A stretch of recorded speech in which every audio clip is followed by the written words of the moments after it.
মালদায় ট্যাপ কেলেঙ্কারির ঘটনায় গ্রেপ্তার আরও এক। পুলিশ সূত্রে জানা গিয়েছে, দিনহাটা সীতাইমারি স্টেট প্ল্যান্ট প্রাথমিক বিদ্যালয়ের শিক্ষক তিনি। অভিযুক্ত শিক্ষকের নাম মনোজিৎ বর্মন, বাড়ি দিনহাটা এলাকায়। জানা গিয়েছে, প্রায় 20টি নিজস্ব অ্যাকাউন্ট রয়েছে বিভিন্ন ব্যাংকে, তার মধ্যে প্রায় 8টি অ্যাকাউন্টে ট্যাপ ক্যান্ডেলের টাকা লেনদেন করে বলে জানা গিয়েছে। এছাড়াও অভিযুক্তের দাদা ও বউয়ের অ্যাকাউন্টে টাকা লেনদেন করা হয় বলে জানা গিয়েছে। হবিবপুর থানার তরফে মেডিকেল করার পরে তাকে মালদা জেলা আদালতে পাঠিয়ে 10 দিনের রিমান্ডে নেওয়ার আবেদন জানাবে বলে জানা গিয়েছে।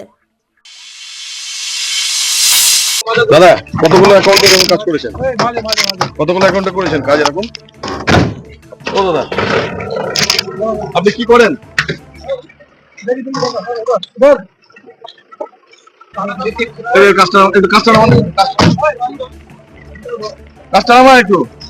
ছেলেগুলো এদিকে কে উঠলো না কেন? কথা বলুন, কতগুলো কি করেন আপনি? কতগুলো অ্যাকাউন্টে করেছেন এরকম কাজ?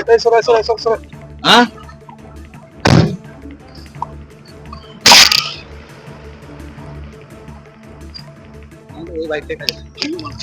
কিচ্ছু বলবে না।